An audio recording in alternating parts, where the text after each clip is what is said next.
வணக்கம். இது ஏன் என்ற கேள்வி. நான் ஷபீர் அகமது. புதுக்கோட்டை மாவட்டம் திருமயம் தாலுகா வேங்கலூர் என்ற ஒரு கிராமத்தை சேர்ந்த ஜகுபர் அலி அப்படின்ற ஒரு சமூக செயற்பாட்டாளர், ஒரு அரசியல் செயற்பாட்டாளரும் கூட.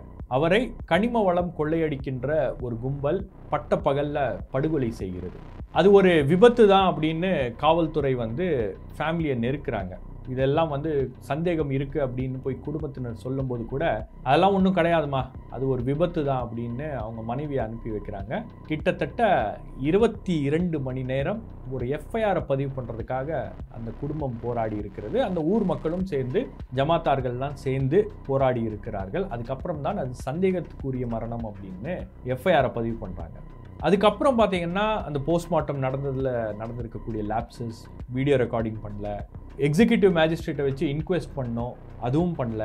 எந்த விதமான விதிமுறைகளையும் பின்பற்றாமல் அவருடைய போஸ்ட்மார்ட்டம் என்பது நடந்திருக்கிறது. அதுக்கப்புறம் பாடியை ஒப்படைக்கிறாங்க. அதுக்கப்புறம் தான் சமூக செயற்பாட்டாளர்களுடைய அழுத்தத்தின் பேரில் தான் அது கொலை வழக்காக மாற்றப்படுகிறது. இந்த ஜகுபர் அலி யாரு, இவர் என்ன பண்ணிட்டாரு, எதற்காக இவரை கொலை செஞ்சாங்க, ஒரு கனிம வளம் கொள்ளையடிக்கக்கூடிய ஒரு மாஃபியா இவரை கொலை செய்ததற்கான காரணம் என்ன, இதை பற்றி பெரிய அளவுக்கு யாரும் பேச மாட்டேன்றாங்களே, எந்த ஊடகங்கள்லையும் பெரிய அளவுக்கு விவாதங்கள் அப்படின்றது நடக்கலையே அப்படின்றதெல்லாம் உங்களையும் என்னையும் கவலைப்பட செய்கின்ற ஒரு விஷயமாக மாறி இருக்கிறது. அதுதான் இந்த வாரம் ஏன் என்ற கேள்வியில் நம்ம பார்க்க போகிறோம்.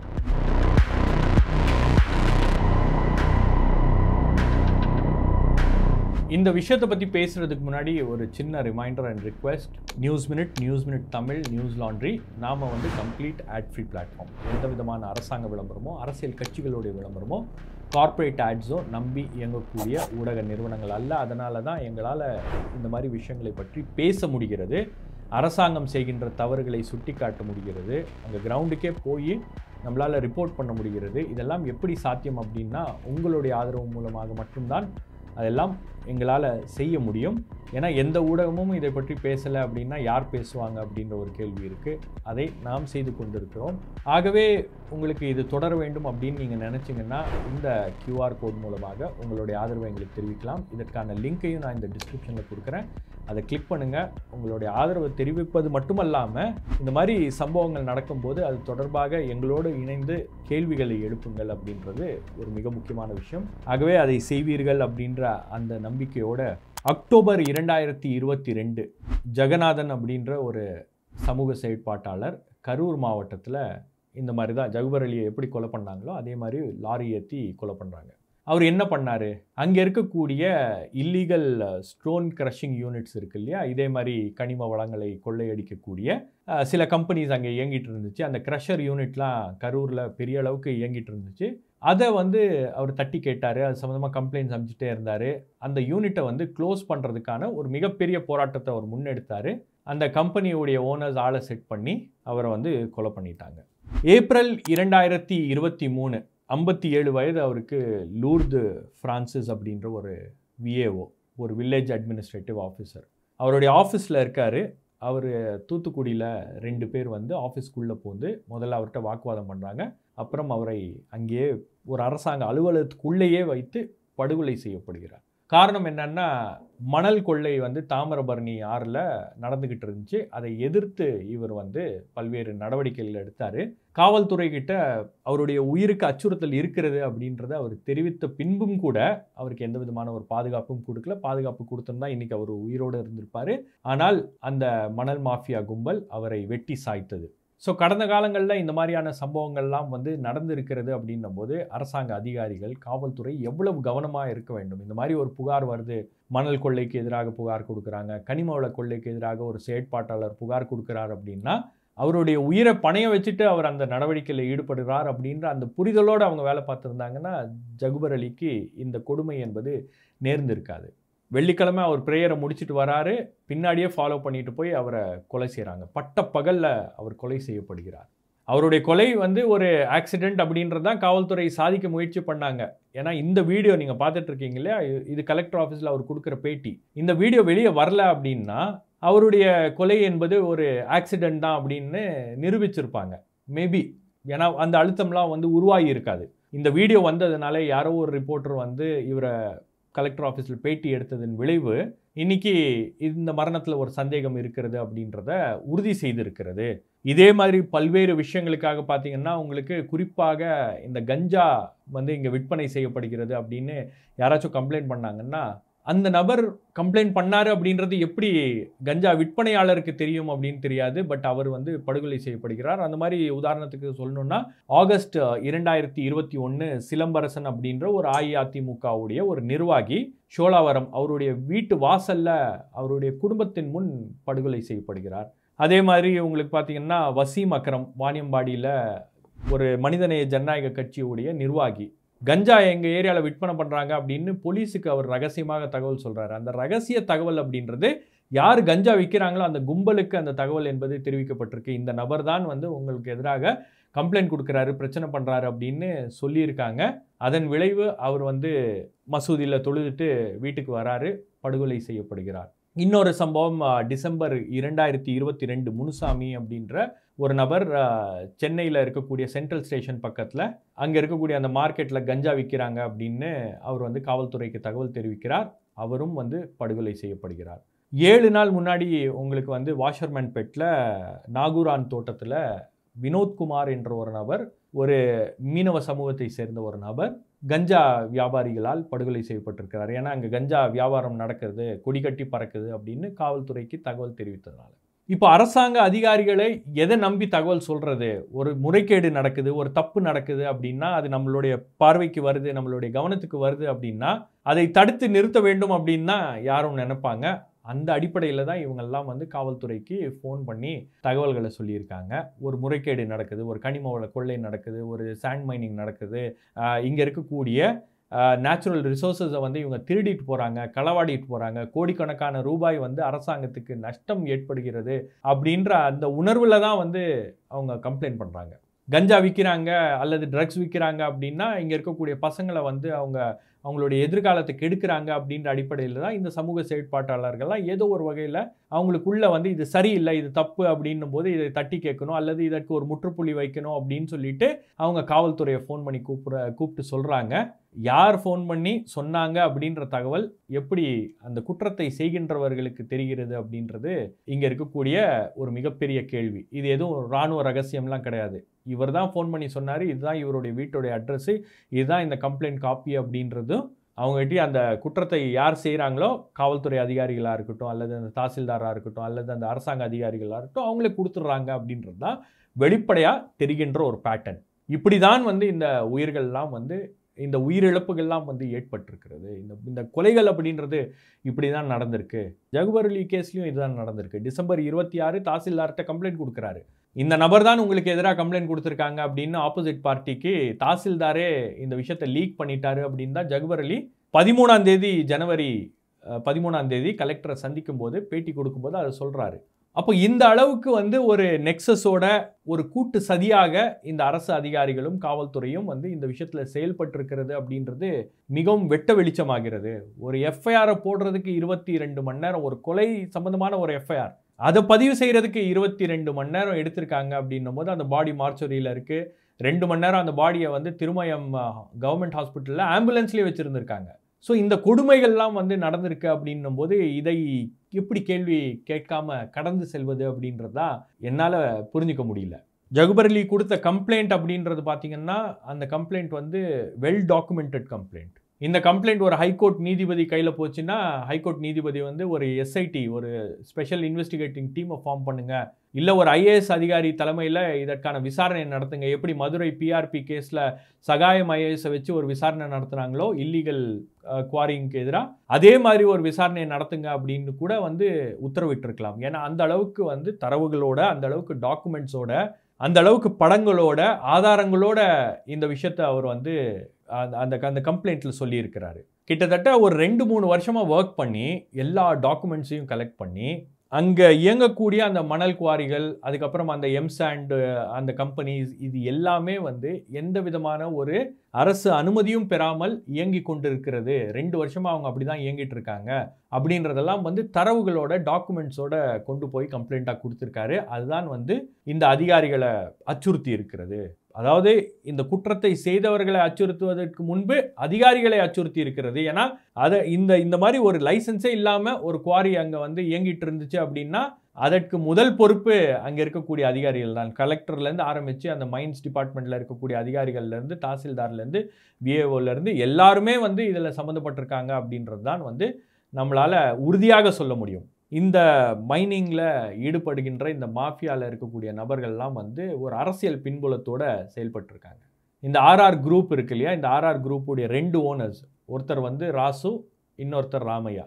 இந்த ராமையான்ற நபர் வந்து அதிமுகவை சேர்ந்தவர். ஸோ ஜக்பர் அலி கொடுத்துருக்கக்கூடிய இந்த கம்ப்ளைண்ட் பிரகாரம் பார்த்தீங்கன்னா ஒரு நாளைக்கு இவங்களுடைய பிஸ்னஸ் அப்படின்றது வந்து 84 கோடி. அப்போது ஒரு வருஷத்தில் இவங்க வந்து கிட்டத்தட்ட ஒரு 300 நாள் 24/7 வந்து கனிம வள கொள்ளையை வந்து நடத்திட்டே இருக்காங்க அப்படின்னும் போது அவர் ஒரு எஸ்டிமேட் போட்டிருக்காரு. 840 கோடி ரூபாய் அவங்க வந்து லாபம் சம்பாதித்திருக்கலாம், பணம் சம்பாதித்திருக்கலாம் இந்த கனிம வள கொள்ளையினால.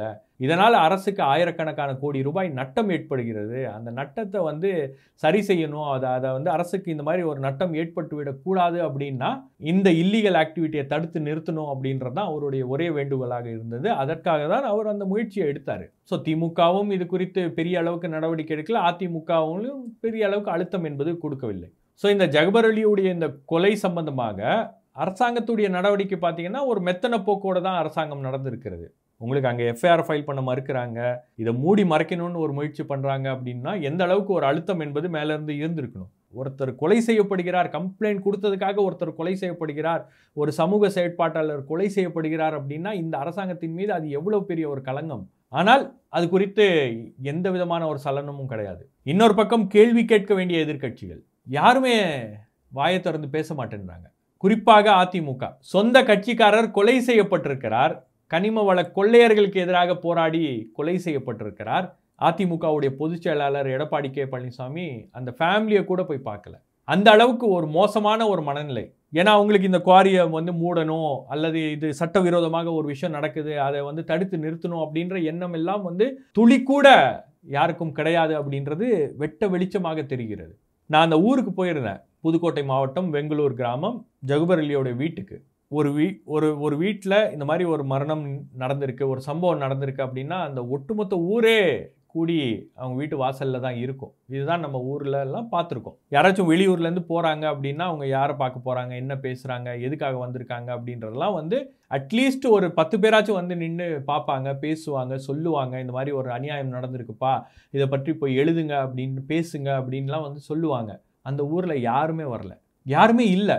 ஒரு கான்ஸ்டபிள் கூட ஜக்பர் அலி வீட்டு வாசலில் இல்லை. இன்னும் அந்த குடும்பத்துக்கு ஒரு அச்சுறுத்தல் அப்படின்றது இருந்துகிட்டே இருக்குது. ஏன்னா இந்த குவாரி கும்பல், இந்த மைனிங் மாஃபியா அந்த ஒட்டுமொத்த ஊரையே கண்ட்ரோல் பண்ணுது, ஒட்டுமொத்த தாலுக்கையே கண்ட்ரோல் பண்ணுது. ஆனால் அந்த அந்த அந்த குடும்பத்துக்கு ஒரு பாதுகாப்பு கொடுக்கணும் அப்படின்ற ஒரு எண்ணம் கூட வந்து அங்கே இருக்கக்கூடிய காவல்துறை அதிகாரிகளுக்கு வரல. யாருமே மேலேருந்து உத்தரவு கூட போடல. சரி, இவ்வளோ மோசமாக இந்த மாதிரி நிலைமை இருக்குது அப்படின்னா அந்த கலெக்டர் போய் பார்த்துருக்கணும். புதுக்கோட்டை கலெக்டர் ஆஃபீஸ்லேருந்து வெளியே கூட வரல.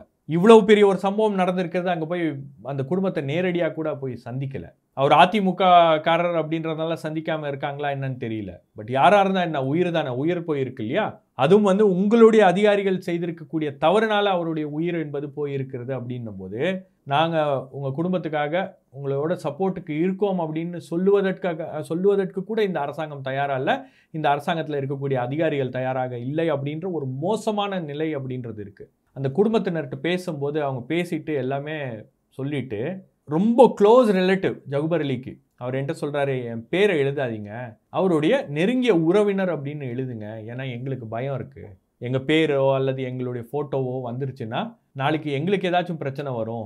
நாங்கள் வந்து ஒரு நாளைக்கு வீட்டிலேருந்து வெளியே போயிட்டு வேலைக்கு வெளியே போனால் தான் நமக்கு வந்து ஏதாவது ஒன்று பண்ண முடியும், நம்மளால் குடும்பத்தை காப்பாற்ற முடியும். அதனால் எங்களுக்கு இந்த அச்சுறுத்தல் இருக்குது. இந்த ஊரை சுற்றி அவங்களுடைய கண்ட்ரோலில் தான் இருக்குது, இந்த மாஃபியா கும்பலுடைய கண்ட்ரோலில் தான் இருக்குது. இங்கே இருக்கக்கூடிய காவல்துறை, இங்கே இருக்கக்கூடிய அரசாங்க அதிகாரிகள் எல்லாருமே அவங்க கண்ட்ரோலில் தான் இருக்காங்க.